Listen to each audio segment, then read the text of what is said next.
Thank you so much, Ravin. And welcome to all of my panelists. We do have one member less right now, which is Amit Sethiya. He's not keeping too well, but it's a pleasure to re-meet some of us over here, and once again meet all of us, in fact, on a very, very important discussion, which is about experiential spends. Now, all of the questions that we were getting, everybody wanted to know that per se, events have obviously come down, but they really evolved themselves in the last year. Hybrid or digital only became such a big thing. From that perspective, experiential spends shouldn't have been hit too much. But when the reports started coming out, by that I mean holding company reports, they all were hit. And the experiential spends were very, very badly hit, because obviously the spend in virtual was not so much as it would have had been, should have had been in a physical avatar. So now I want to get a sense from you. All of you agree with us over here right now that experiential spends have taken a major hit in the last year and not really recovered despite normalcy or whatever market opening happened. Does any of the three panelists right now disagree with me? All of you are large spenders. All of you agree with me, right? Great to meet you and great to meet the panel. Thanks for calling me. I think I was just thinking that, it's a change in business model for everyone, all thanks to COVID and forced digitalization which has happened, right? It's like the top line of the companies have gone down, but the bottom lines are doing well thanks to the cost cutting. I think the same thing has happened with experiential marketing because somewhere experiential marketing also meant a lot of online events. And as you are aware that online events are much heavier on the cost side, okay, because the venue booking, the travel cost, the stay cost, everything is on the top line. Of course, those points have gone down. The physical event is high on the cost side. Yeah. That's what I'm saying. So maybe because of that, spends would have gone down. For multiple people. Like for example, we had huge budget for a couple of our annual events. Those are not happening now, and those are happening on virtual. And then regular webinars, other things that we do. So fundamentally, I would agree that spends have gone down, maybe because of the nature of events, what are happening, but I think the number of events have gone up. Also, many artists are now available online at a much lower cost rather than what they would have charged for a physical event. In fact, we recently had a great event, with Mr. Sunil Grover, and he was such a delight, even in the digital avatar. And I'm sure if you have done it on the physical world, the cost would have been much, much higher. But so just to reiterate the point, maybe the spends have gone down because the nature of events have moved to digital now, but the number of events have gone up. And I think the connects have gone up. Maybe they still lack the touch and feel aspect, but the connect is there. And that's the change in our environment, lifestyle, that we have to take into account. Got it. I totally got it. Pretty much underlining what overall we are experiencing. Bottom line being that experiential spends do seem to have been impacted. Can we break this down? But one of the points that Mr. Tiwari made is there is a lot of events that's happening right now because of this entire virtual format. And of course, we went hybrid for a little bit ahead of the second wave. There was some spends. So we ourselves did a few physical events at that time. The quorum was much higher than we would have gotten for that event. In a normal year, people were getting to be out and they were present in the halls. But despite that, second wave brought all of it down once again. We are all completely virtual. Once again, we cannot even imagine hosting a physical event till maybe at least September or October, maybe even more, this being a conservative estimate. So experiential spends have gone down. Now I want to take a standalone sense, Ramita, in your case, a liquor brand, it pretty much depended on just engagement events like this to connect with your consumers. Now, how much has your experiential spend come down? A percentage is fine, or has it grown maybe? See, the thing is that alcohol industry as such has been hit really badly, like any other industry probably, but more so because a lot of sales happens at the on-premise, restaurants, pubs, bars. That's the main consumption area. And 1.5 years almost now, if I recall correctly, March 2020, no, not 1.5, will be 1.5 very soon. It shut down, and alcohol bev industry as per has been hit really badly all across, just not beer, every segment. So experiential marketing and marketing spends absolutely completely stopped. I mean, nowhere it's happening anywhere because it doesn't make sense. And you very correctly, as you say, that it's ATL restricted. So obviously the experiential part plays a big role in terms of, on the spot consumption areas or trade marketing or on trade activations and stuff like that, consumer activations. But that's absolutely out of window for the last at least a year and more. On and off, it started opening up at around September, October last year. But then again, the outlets were more focused on getting their business back on feet rather than, doing anything else. And so has our business at the same time, or any alcohol bev industry. And then again, it started in January. And then again, it has been closed down, shut down again. So this phase is absolutely not the right time to talk about even spends, whether it's experiential, ATL, BTL, TTL, whatever you call it. But the learning has been, as we can see in other categories, there are a lot of digital experiential stuff is happening. Maybe not that much in our category for sure. And that's where I think every organization in alcohol bev industry just needs to have a very close look and learn from parallels, because when the market is up and running again, hopefully soon, then we will not have much time to act in the market and things can be done, because it's a completely new idea because it's a touch and feel product, correct? So how do you have a virtual tasting experience just without not drinking the beer? It's very bizarre. Though you can keep on the brand activities or brand connect stuff alive, but there has to be a hybrid model at the end of the day. Complete virtual will not going to work because it's a taste and feel product. So it's a time for us more so to think, strategize short-term and long-term, because these effects will have a long-term impact as well. Even if we assume that these things will continue for a year or two, nobody knows, but it'll have a long-term impact as well.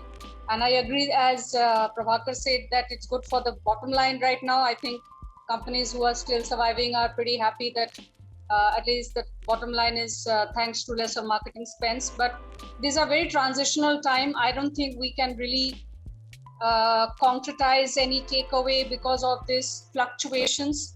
I would say it's temporary. Maybe it's a extended temporary situation, but there are learnings for sure, which will help us to modify when the market is up, because it has been an experiential domain, alcohol bev. It is going to be experiential domain, but how much the percentage of digital and virtual will come into the play rather than the physical experiential events, sponsorships and all activation. That one has to understand a bit. It's very early right now, I guess, to draw any inference. Yeah, so bottom line, of course, impacted budget. That's, we also get that. Mr. Singh, I have actually watched with a lot of relish every time Royal Enfield would do its community building engagements. A large part of it was taking all these very passionate riders for these very, very big mega drives and almost like camps. All of that obviously got affected during the pandemic. What exactly did you do? So I'm now not even asking you, did you take away your experiential spend? If you grew it, you should tell me. But I just want to understand otherwise, that with this out and, unable to do that, what did you then do as countermeasures? What were the other ways that you were now creating experience for your consumers without actually getting to see them or call them or invite them? Hello, Noor. As always, great to see you. Through the period of the lockdown, between lockdown 1 and lockdown 2, I think we all will make a fair distinction. I think in April of 2020, naturally everything ground to a halt. It was a national lockdown. We didn't know what the intensity would be. We didn't know the outcomes, etc. But we were very conscious about the fact that we are a lifestyle brand. We are not a motorcycle brand. We are a motorcycling brand. And motorcycling also means, reminiscing about your experiences, being in the community of riders, knowing how to fix your motorcycle, discussing apparel, gear, adventure, types of motorcycle, new innovations, and the like. So, in fact, ever since May of 2020, as the unlock began progressively, we had a sharper than ever before recovery, and in both in terms of demand and participation. And I think just listening to the other participants, I think if we take a broader view of what experience today entails, then I think all of us, irrespective of how physical or tactical our nature of business may be, we have been busier than ever before, because today the distinction between local and mobile-led marketing and being on social and engaging with the community, these are pretty much boundaryless. And I do feel strongly that our motorcycling enthusiasts, our intenders, they actually consume information a lot earlier and much before they actually encounter our motorcycles or come to retail outlets or go for a test ride, or once they become proud owners of, let's say, a Royal Enfield motorcycle, that they become a part of the community or go on various rides. So to answer your question directly, institutional marquee events like the Himalayan Odyssey or our great congregation, the Royal Enfield Rider Mania, which happens each year in Goa in November, yes, those could not happen, but we substituted them with a variety of virtual and community engagement programs, whether it was something called the My Adventure Story, or Find My Bullet, or do-it-yourself videos, or GoPro masterclasses, or meeting custom builders. There were a variety of ways in which we kept the community leaning in and heavily engaged and conversational. And at best, the numbers have never been better in terms of engagement and stickiness, but also the total community size on social has gone to almost 80 lakh people today. So I think the change is here to stay, not, God forbid, not in the present way. We'll all emerge out of it. I'm an optimist, but the fact that it will be hybrid and that more and more things will become through the line, and that, as Ramita was saying, between above the line, below the line, experiential, social, and digital, there has to be a seamless continuum. We cannot operate in silos, and events or experiences should not only be seen as physically orchestrated opportunities. So if we start to look at them as a hybrid between virtual and physical, I think a better tomorrow awaits us. This will definitely impact the industry, what we right now call as the event management industry. This will impact them. Now, a large part of legacy agencies already went or came up with their technology or virtual solutions. And then there was the birth of a very, very large section of people that came specific solutions to this. But the way this industry, already it was an unorganized industry to a large extent, the way this industry has come through, the brand and marketing side is one of it. You're connecting with consumers. Then, of course, there are things like marriages, for example, corporate meets. Some of this where they demand for physical presence to happen. They came up with solutions for that as well, keeping social distancing in mind. But despite what is happening, the money spent or the money invested at one point still doesn't get matched up. Now, are we trying to say in the time to come, while we will still continue to see higher engagement or through the line, as Mr. Singh mentioned, more to bottom line, as Mr. Tiwari mentioned. Of course, Ramita's industry is such that how much are you going to put out in digital anyway? But still, from, if you had to look at the broader picture, the returns are coming in, your spends do not need to increase. That means mentally we should be prepared. Either we are reclassifying this so-called experiential spend into like an experience spend or something to that effect, or we should be prepared that it is never going to really come back to that mark, at least for the next 2 to 3 years. Am I right in hypothesizing this? Have this session with what it was earlier and what it will be now or going forward, because now fundamentally what's happening is technology has been around for a while, and technology has empowered consumers to decide how they will consume information or experiences.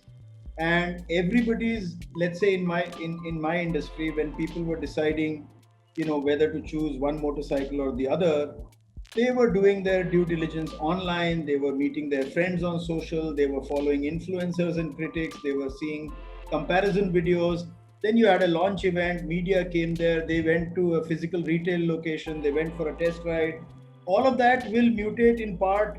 It may come back to normal, but I don't think we should put a flag on, let's say, March 2020 and keep benchmarking that, because what's also happened in this period of time, is the way we work. Would you have had this virtually? Or would Ramita and Prabhakar and I be sitting next to each other if these were, not sort of pandemic-stricken times? So I think everything has changed. Our nature of travel, the way we work, the way our children are attending school, everything has gone through a change. Some of it will be here to stay. So my point is, let's not forever compare to the period before. Now the question is, how will it evolve? And for the industry, as you correctly said, how will they make this change viable for themselves without, letting that really hurt them? And the answer to that is, to my mind, it is to be innovative. You have to take change in your own stride and do more rather than doing less. Your smartphone, Noor, has more computing power than all of NASA did when they put a man on the moon. But events were more or less the same between 1969 and 2020. And because of this pandemic, change has arrived, and events lead to change. How the industry then embraces that change is what's going to define the future. Sorry, Ramita. Totally got it. I agree with you, and very similar lines. You're bang on what you're saying. I am also from an experiential and BTL background when I started off. And I always felt like I've been on the other side of the table, on the agency side. Events has been always like a stepchild, like 20 years of my career when we started. Then it was direct marketing, if I recall. Somehow digital marketing came in and took over. It was like a need. A client there would be an event. And when I came to the client side, also same thing. An event organization, with all due respect, would come, I have an event, will you sponsor? And that doesn't solve the marketeer's problem. So fortunately, I got to see both the sides. At the heart, I'm still an experiential person, hardcore. I'm so happy to know there's a fancy term called experiential marketing, which previously used to be called your BTL. You just keep 10-20% of your budget of a client spend. It was a support system, right? Over the years, it was starting to change. It has started to change, and not thanks to pandemic, but because of the situation, as Shubranshu is very rightly saying, somehow it has become the need. Virtual experiential marketing, because your hands are tied. Now the marketers have sat back, and companies have sat back and realized that, okay, even if I'm not physically able to go and build a brand by different things, I can do certain things still. So I think it's a story of evolution of experiential marketing as well at the same time. It is not that whether it was a stepchild and suddenly it will become the big brother. That's not the point. It was always there. But thanks to this situation, that has now become a very important tool. Experiential has become a very important tool you can't do without. And that learning, I don't think is going to go. As he's correctly saying, even kids are having virtual classrooms. There are toddlers I know, first school experience has been through virtual. So poor soul, she doesn't even know what an actual school means. Even relationships are virtual, even tasting sessions are virtual. Sounds crazy, but we are in that humanoid era. We have just been nudged towards that, what we see in sci-fi. But the good thing is, events, BTL, activations, experiential, whatever you call it, that will play a larger part, hopefully, because now we have tasted blood. The tiger has tasted the blood. That it will be a lesser spend, more high on ROI, better, deliverables, more measurable than ATL. So it's making more scientific sense as well. What I think, and I appeal, I don't know, Shubranshu and Prabhakar, you might agree, so-called the client side, I have always felt there is a huge void when it comes to strategy planning, where it fits. It's not about just an event or, just another virtual tour coming up, will you sponsor? How is it fitting through the brand cycle, the objective, how the entire 360 degree is something where we need to find where virtual and events take place. If you think in silos, in isolation, again, it's the same thing. Today, event is very big. Tomorrow, virtual is very big. Once the pandemic is over, something else will become very big. I don't think that's the way. If you have to keep the event management and event platform alive, and now it has become very important because of the virtual situation, we really need to think through how it is fitting into the brand story completely, or the product story, and the entire, business marketing of the brand. How is it fitting? We really need to think about that. Then I think we are game. Fair enough. true for every solution in the larger architect versus solution in its face alone. Mr. Sorry to interrupt you, but I just want to respond to what Ramita just said. So, where does it fit in? And I want to take a step back there. And that's where I have a fundamental disconnect with your questions, Noor, because I'm not bothered about points going up or down. I'm bothered about my business. Yeah. It's not even brand, it's a business, And today, if you look at the nature of business, we three marketeers in the room are representing three different kinds of business. So maybe if I talk about, Shubranshu's business, it's about pent-up demand. Maybe he's selling more motorcycles, but there's a pent-up demand. And people are saying that, people will come back with vengeance and, he will get to sell more motorcycles in some time. And of course, liquor is like basic necessities after food, water, and air possibly. So alcoholic beverages twice. So and that has been selling in black, like in huge prices and all of that. So fundamentally, marketing was all about managing touch points, and experiential was, extreme touch points, and experience was larger than life, and a lot of things could go wrong there. It's a very messy experience. If you get it right, you get it right. If you don't, you are done, as simple as that. And imagine doing experiential in a world where it is contactless. So in a touchless environment, you have to manage a touch point called experiential, So I think as a marketeer, we have been very innovative. We have been focused on our business. We want to get our numbers done. I come from a fintech business. I come from a broking business in equity market. And, they have seen amazing upside. So, we are doing this business and all of that, right? But fundamentally, what has really happened? They have not been able to innovate fast enough. They have to come out with formats, which help them. They have been able to bring cost structures which are unviable. Even when I started my career in durable business, FMCG business, then I was in Seat tires. I have done a lot of events there also. Experiential business, cost structure, very difficult to, get through, there's no logic for some of the cost items which were there. So maybe the agencies were just hoping the world will continue the way it will. And something has come along and disrupted and accelerated things, which were supposed to happen way down the line. So now it has happened, because today we are talking about direct to consumer brand. And it is a direct to consumer experience. So why do I need an agency in the first place? Fundamentally, what if my Zoom can do the job, or if some startup can come in and give me a solution which my BTL team can handle, then why do I need an agency? Today, Sunil Grover's agent messages me in WhatsApp directly, and he knows and I know that, if he doesn't have to travel, if doesn't have to stay somewhere, all he has to do is sit in the comfort of his apartment and do a performance for me. There's only so much he can charge. So fundamentally, the question is not of spends. The question is experiential marketing serving the business the same way it has in past? Second, are marketers able to cater to demand or generate demand without the experiential marketing the way we knew? I think that's the question where I would like to engage more, and I would say the answers are different in different industry. I think Shubranshu, as you rightly said, is able to now do programs on digital platform, and he said much more engagement and all of that, and eventually he will catch up with a pent-up demand.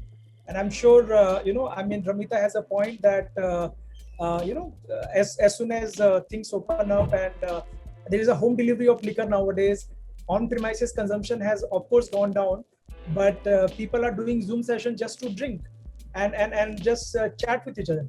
So it's not as much of experiential marketing. It's about the role experiential marketing has played in business and demand creations. Can it do more? That's where I will see the things. Yeah.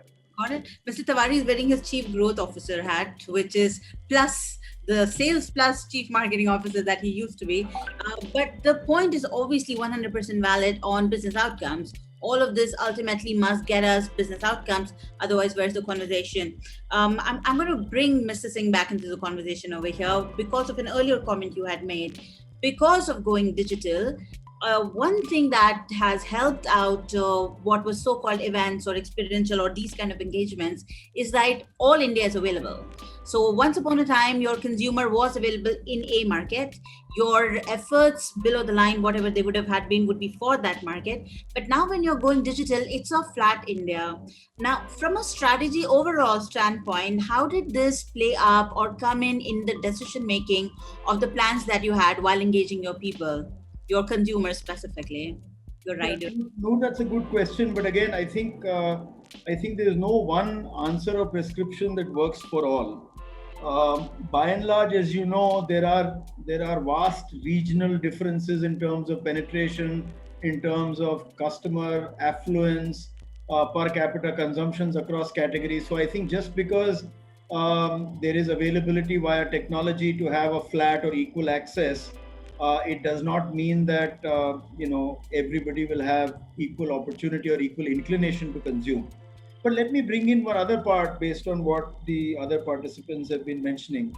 You see, it depends also on your clock speed, the kind of marketing that you want to do. There are some marketing companies or brands which aspire to build culture, they want to be a part of the lifestyle. For them, experiential is very important to engage in a very visceral, in a very deep, in a very continuous manner. There are others where it's only a launch event, for example, where you want to have a spiky event so that you have a cut through on a given day, you make some headlines, and everybody takes note of you. Now, across the world, this is true. I mean, if you see the some of the most powerful and the most valuable brands in the world, let's say Apple or Tesla, they are brilliant event marketers. They just do event, and they lean on the charismatic personalities of their leaders or their founders. They're able to cut that PR straight down to the last mile. Before the COVID pandemic, more people were visiting Apple retail than all of Disney parks put together. So and that was truly experiential. So it really depends on where it is in terms of your mindset and also the consumer engagement that is required in your category, your vertical. But your question was, now that everybody is available, how do things change? My answer actually is it becomes even more intensively local than it becomes intensively global. Why?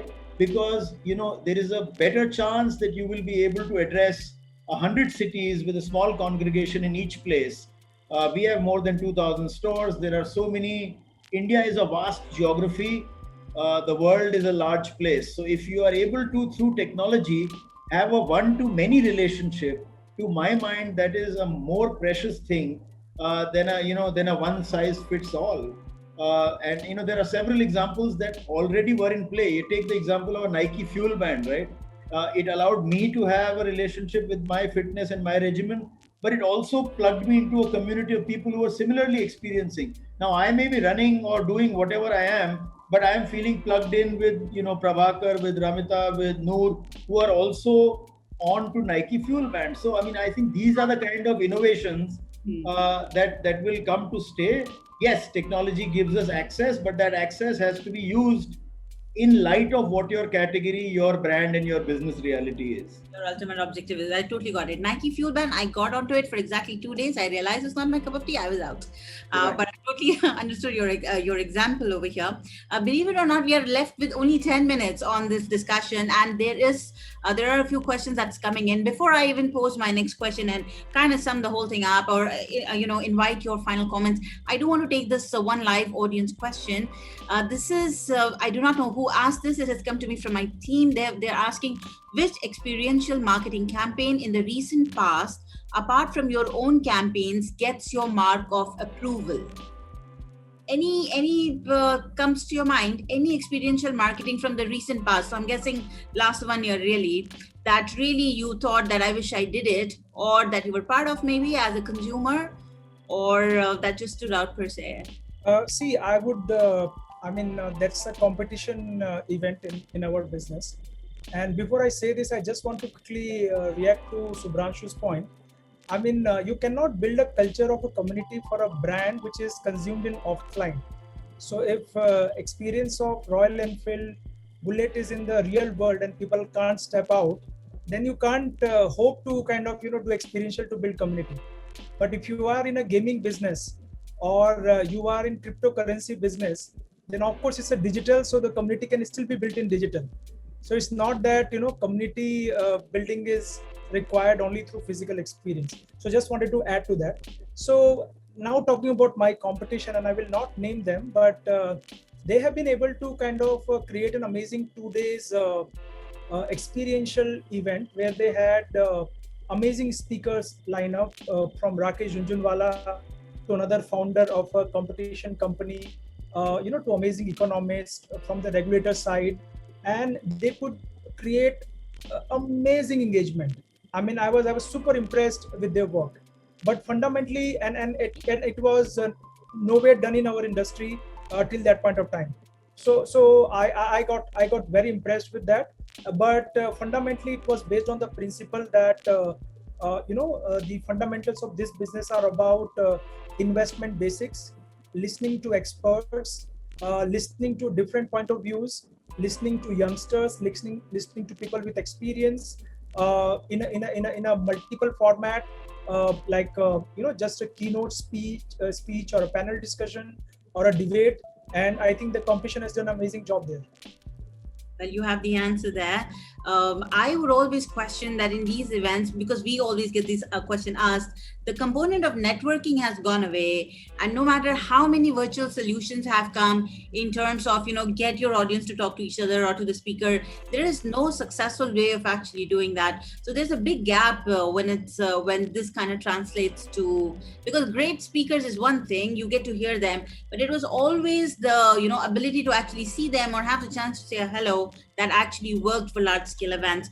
We are on the last 7 minutes. It's actually closing comments. On the lighter note, Noor, if Ramita's company is willing to sponsor and home deliver the liquor, I think people will network more.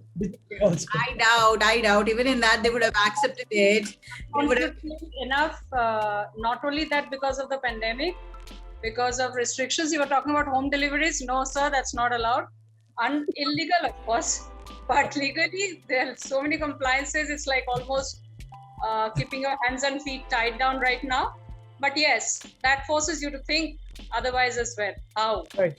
And I agree, Prabhakar, I really like the point that you mentioned on the objectives. There is, even why marketing? Why not? How is it impacting sales? Just one point I would like to mention, and I've been talking about it for God knows how long.